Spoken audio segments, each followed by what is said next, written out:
back and forth. Yeah, just a question. You can just look at me. They'll we'll be all good. All right. Okay. So Commander Green, one of the main questions I had was why there was so much of an LAPD presence as opposed to a DPS presence. Ultimately, when the radio call goes into our communication from that neighborhood, it initiates an LAPD response. Now, in a perfect world, it would have been nice to get DPS there and handle it, but that's not the way it happened.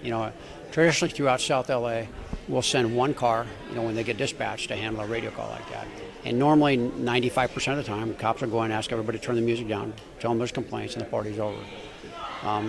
When you have stuff that doesn't happen smoothly like that, they request additional units because just like anything else, they're for their safety. And based on the fact that this kind of escalated, the officer needs help call came out, which everybody that hears that call is coming. That's based on the perception of the officers that they're seeing. Now, my expectation is the supervisors that respond to that incident now take control. In this instance, both of the first responder supervisors from Southwest Afro-American sergeants, they made the initial deployment decisions, but it's really hard to get that energy back. And at that point, I've seen a lot of the digital in-car video, and we've got issues on both sides. The cops have got to be respectful, and the students have got to be respectful, because as soon as you get into the yelling and screaming and insults, it escalates everything. And ultimately, that's what we had happen. And then once you get that dynamic, when they give a dispersal order, folks don't want to leave, which is problematic, because then they end up getting taken into custody. We can do it better across the board. SC students can do it better, we can do it better. And my goal is to let the parties go, till reasonable hours, and when we police them in a productive way. So that, as you heard me talk earlier, the future's not handcuffs. It's not about taking people to jail, and we want to avoid that at all costs. It's about building a meaningful relationship so that in the end of the day, I want this police department to be like the LA Kings or the Lakers, the police department that everybody loves. To do that, it's about building relationships. So I think the dialogue is good. What'll be the test is Captain Snell's ability to continue to engage with Chief Thomas, with the students, to actually come up with concrete things that we can do. So. Scoot this back a little bit. Come over here. What was your reaction tonight to just everything here, this whole event? I've been doing this a long time, and I've sat here. In an environment like this, you're going to be criticized. I'm okay with that, because change comes with criticism. It's important for me as an executive to be able to put myself in the shoes of the folks that are making those comments. And the meaningful dialogue is from the folks that come and they're articulate, and they can articulate their reasons and describe what they went through for me. The insults and stuff like that, it's not productive. So the very meaningful dialogue, which there was a lot of tonight, helps me understand the concerns of the community. And I hope that I was able to get them to understand some of the concerns of law enforcement in the community. And we walk this fine balance. My role is to keep USC students safe. USC is the economic engine that drives South LA. It's the best thing I've got going in South LA when it comes to economy and jobs, and really creating a great place for this community. So one of my many responsibilities is the school, this campus, and the area around the campus to make sure that it's safe for USC students, because if it's not safe, nobody's coming. And nobody comes, tuition numbers fall, the economic engine stops. That's the reality of it. And so ultimately, I want kids to come here and have a great college experience, but the difficulty is making sure that's done in a safe environment across the board, so they're not victimized, they don't lose their property, and they're not victimized by violent crime.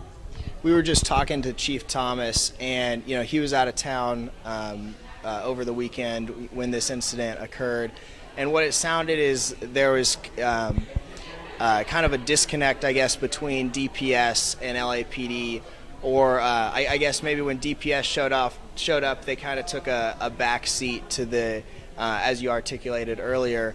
What kind of efforts can you make along with the chief and the university as a whole to kind of get that relationship more in sync, I guess? I think one of the things that I'd like to do is identify all the SC frat houses and houses, and we can put them into our computer database, so when a unit responds to a radio call like that, right away they know it's a college frat house.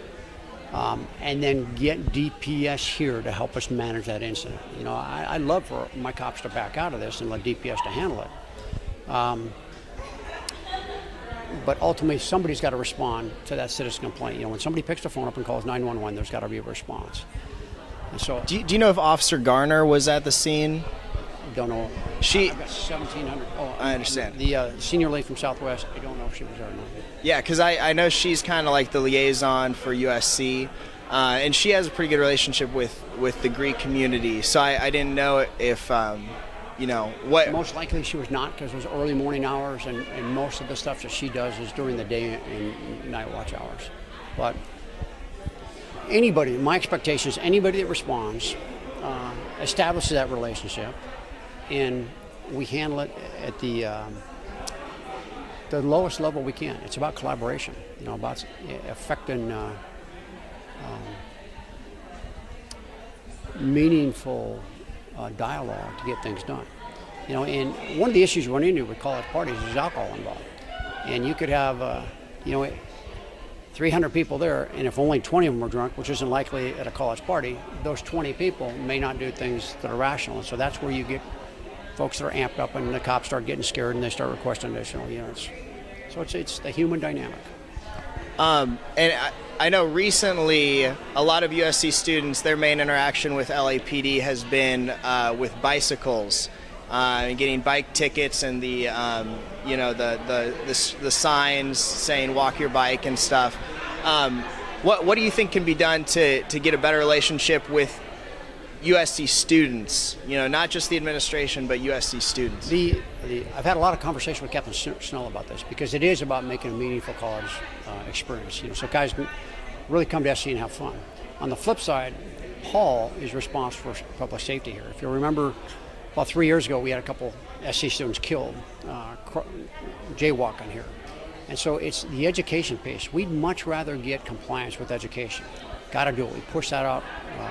Not only John Thomas and DPS does it all the time, but with officers like Senior Lead Officer Garner, they constantly try and do it.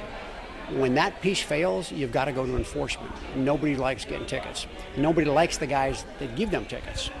But it's trying to find that balance. And ultimately, at the end of the day, if we can all get everything done through voluntary compliance, we both win.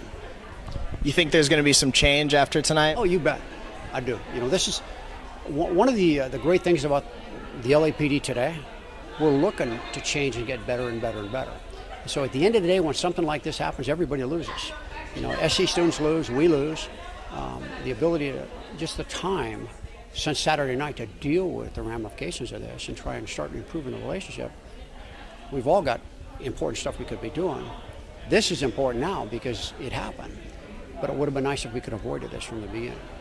Anything else you'd like to add? No, the one thing I would like to add is thanks to everybody who was involved in putting the forum together and the collaboration. And I look forward to a meaningful relationship. All right, good. Thank you very much. Yeah, thank you for your time. Really appreciate it. What do you want to do?